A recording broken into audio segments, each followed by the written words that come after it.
You know it. You know it, Steve.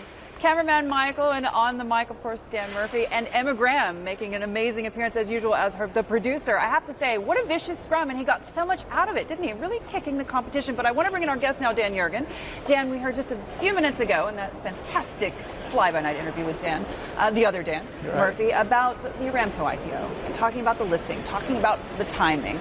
That was something that was highlighted in the new Saudi energy minister's comments to Helima Croft yesterday. He was essentially saying there that it was important that they get this right, not just in terms of the listing, but in terms of the separation between church and state, the separation of the energy ministry from Aramco. That was a very interesting point that the new minister made, because he said, you know, I'm the regulator, and as a regulator, I should not be the chairman. Those are two different jobs.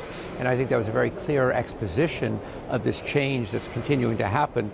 But basically, the train is on the track, and it's going to the destination of an IPO. They've made that very clear. But instead of just coming out with a more clear roadmap, they've still kicked the can down the road, seemingly, in terms of choosing where they're going to list. Although when I was in Saudi Arabia just a week or so ago, I was speaking to the CEO of their stock exchange, the Tadawul. He said, we're absolutely ready for this. What's your take on that? I mean, where are we going to see an Aramco? Well, I think they're still going to make the final decision. I mean, the indications are that it will begin in Saudi Arabia, in Riyadh, and then it will be in one of the major international locations. And, you know, there's a sense that not only is the train going down the track, there is now a lot of momentum. Absolutely. I think that's going to be really interesting. Your take on Khalid Al-Falah's seeming dismissal? Well, I think it's obviously a change in personnel.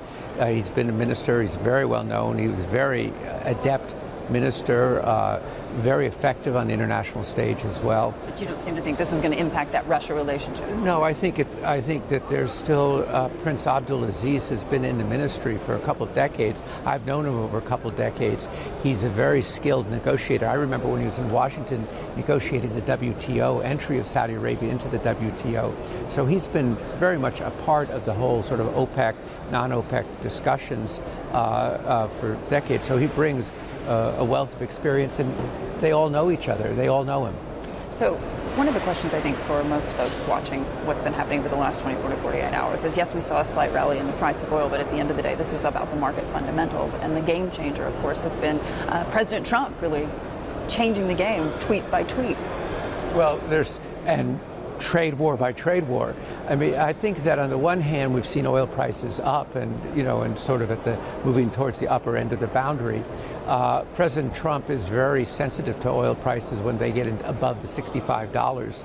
And so, you know, and as we get closer to the election, I don't think he'll be silent about that. The other thing, Hadley, that's happening, the pipeline bottlenecks in the Permian are in the process of being resolved. So a lot more oil is going to come onto the market by the end of the year. We expect the U.S. to be up to 13 million barrels a day. And at least we're looking right now at fairly weak demand.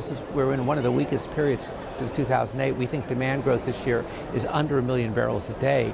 So you have that factor as at the same time as you have more oil coming into the market. So expect some volatility. And where do you see the prices headed throughout the year? Well, I think we basically see the Brent price in that $55 to $65 range.